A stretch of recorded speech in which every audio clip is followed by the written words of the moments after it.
It began with what seemed to be a simple, innocent family camping trip in the northeastern wilderness. It ended with what was sure to be a lifetime amount of trauma for Jenna Parker, and another tragedy that befell the already depressed land.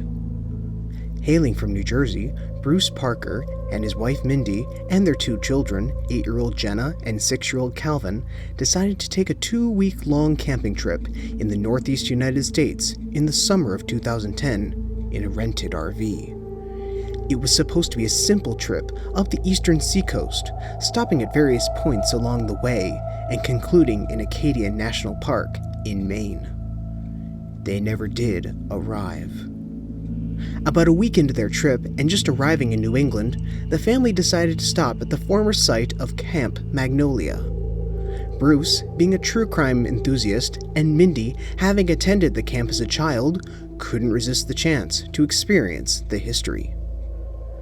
Of course, everyone knew the story of what made Camp Magnolia famous, or infamous to be more accurate.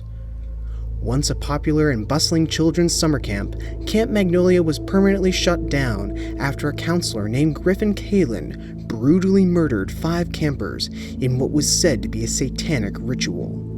Their bodies arranged in a pentagram-like shape in a clearing known as the playground.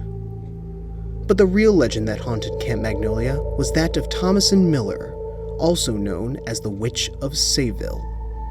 In the 1600s, the area that became Camp Magnolia was a settlement known as Sayville, and it was rumored that Miller was in league with the devil. And one day she mysteriously disappeared without a trace. But of course, rumors circulated that she'd made a deal with the devil for eternal power. As the story went, she waded into the nearby lake, slit her wrists and throat, and as the blood flowed from her body into the land, she cursed the land for all eternity, feeding off the negativity. As the rhyme went, as the blood drained from her hand, her curse spread across the land. As time goes on, hour by hour, she will gain eternal power. Miller was described as a beautiful woman with flowing black hair, dark eyes, and white skin that glowed in the moonlight, and usually wore simple black or white dresses.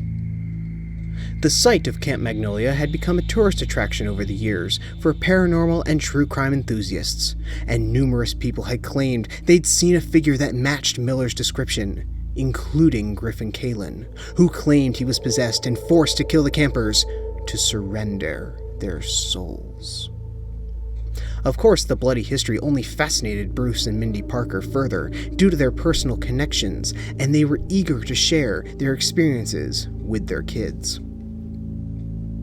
It brings us to the old question, what could possibly go wrong? Well, at first it went smoothly, with the kids hiking in the woods and viewing the old remains of the campground, now run down and covered in weeds and graffiti. A place of happiness, now sadly decaying to time. But come the second day, things turned. Jenna woke up screaming that night, saying that a woman dressed in black was going to take her.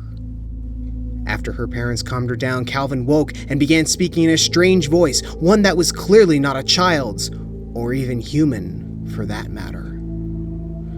Before anyone could react, Calvin ran from the RV and into the woods, still speaking the strange tongue. Bruce, Mindy, and Jenna followed him and found him waist-deep in the lake in a trance and silently staring into the distance. Luckily, both Bruce and Mindy were able to shake their son from his trance, and he had no memory of the ordeal and questioned why they were even at the lake in the first place. As both parents guided Calvin from the lake back to the RV, Jenna turned and said she saw the apparition of a woman in black, silently watching from the waters, her dark black hair flowing in the wind. It seemed to be fixated on Mindy. That same night, Bruce and Mindy decided it was in their best interest to leave and promptly packed their belongings, hoping to leave first thing in the morning. But nothing ever goes according to plan. As Mindy was packing her bags, she felt a wave of unease wash over her, as if she was being watched. Jenna mentioned that she saw her enter the same trance-like state as Calvin did. Eyes rolled back and glossed over, shaking and muttering the same strange tongue. It was like she was having a seizure. According to Jenna, it was as if a wave of dark energy engulfed the entire RV, the temperature dropping and lights flickering. All positive emotions and happy thoughts sucked out of everyone. As Bruce rushed to check on his wife, she grabbed a cast iron skillet and struck him in the head, knocking him into the cabinets. Before he could respond, she struck him again and again, covering the RV with brain matter and leaving his body a bloody mess. All of this was witnessed by the children, their cries of fear filling the empty night. Immediately, Mindy turned to young Calvin and bludgeoned him with the same skillet, his body a crumpled head beside his father's. Before Mindy could turn to Jenna, she quickly escaped the RV and fled into the woods, covered in blood and tears, looking for any sign of help. What was supposed to be a fun family vacation was now a deadly game of hide-and-seek as Mindy searched for her daughter in the dark woods, and Jenna couldn't afford to lose. As Mindy searched, Jenna recalled the words, "It's okay, sweetie. She wants you. She wants all of us. Please, Jenna, be a good girl and surrender to her. It won't hurt." And again it was said that she saw the figure of a woman with dark eyes smiling and watching. Unfortunately for Jenna, Mindy was able to catch her, broke her ankle to prevent any escape, and dragged her into a small clearing. Now, brandishing a knife, Mindy covered Jenna's mouth with her hand and whispered, "Shh, it's okay. She's watching, and she'll be with us soon." But before Mindy could finish her off, it was like a switch flicked, and she returned to normal. She looked down at her frightened daughter, apparently remembering everything that just occurred, and slowly backed away, filled with remorse. "I'm sorry, Jenna," she said tearfully. "She made me do it." And with that, Mindy fled back into the woods, leaving her traumatized daughter alone in the clearing and still trying to process what happened. The next morning, a bruised and battered Jenna was found by 2 hunters who alerted police, and she was taken to the hospital. Then, authorities scoured the area, hoping to find any trace of Mindy or any answers as to why. They also found the bodies of Bruce and Calvin, still inside the RV, covered in flies. Later, police found Mindy's body floating in the lake, having drowned in an apparent suicide. Eerily similar to how Thomas and Miller allegedly died.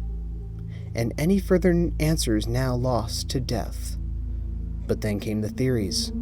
The first was the obvious one. Mindy Parker simply went insane and murdered her family but spared her daughter. This was the official report, and the most likely. The other theory was that Mindy was always a psychopath and planned to kill her family from the start, as she was unhappy with her life. But how could that be? Mindy had no mental health issues or criminal record, and everything seemed to be stable in the family. Bruce had a good job in sales, and Mindy was a math teacher, and both had respectable incomes. Both Calvin and Jenna were reported to have a good relationship with their parents, and there were no accounts of domestic violence or child abuse, and all were described by family and friends as having a happy life. But of course, then came the other theories. But given the location's past history, who could blame people for thinking that way? There had been many incidents of people experiencing supernatural events in the area that was Camp Magnolia. Paranormal voices, demonic chanting, sightings of strange creatures like werewolves, and of course, sightings of a woman in black that matched the description of Thomas and Miller. But once again, no one could forget the crimes of Griffin Kalin back in the 1980s when he brutally murdered 5 campers, and both his case and Parker's were strikingly similar. First, it should be noted that the clearing that Jenna was found in was the same location where Callan murdered the 5 campers, known as the playground. Second, Mindy Parker's last words of "she made me do it" were the same words that Kalin told the police as to why he committed the crimes. Kalin stated that he was possessed, and Mindy acted as if she was possessed, according to Jenna. Coincidence? Possibly.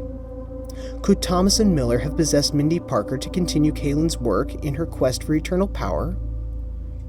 But these were only theories and not truth. Ghost stories that one might tell around the campfire. But what was true was that another horrific crime took place at a location already tainted with tragedy and left one traumatized survivor. Jenna Parker was treated at the hospital for her injuries and was released a week later and placed in the custody of her grandparents. Physically, she recovered. Mentally, not so much. For years, she refused to speak of what happened until she gave an interview in 2014, giving her accounts of the events. And while she acknowledged the land's past and supposedly haunted history, she did not jump to any supernatural conclusions, but didn't exactly rule them out either. "That was my mommy," explained Jenna. "I knew her, and that just wasn't her. It was like someone else controlled her. I just wish I could understand why it all happened." Was it a tragedy? Of a mother gone mad? Or was it the curse? Was Mindy Parker possessed to kill by the spirit of Thomas and Miller? Not even young Jenna Parker knew, as she still doesn't like to talk about it, and it's best she be left alone. But really, who could blame her? Certainly not the witch.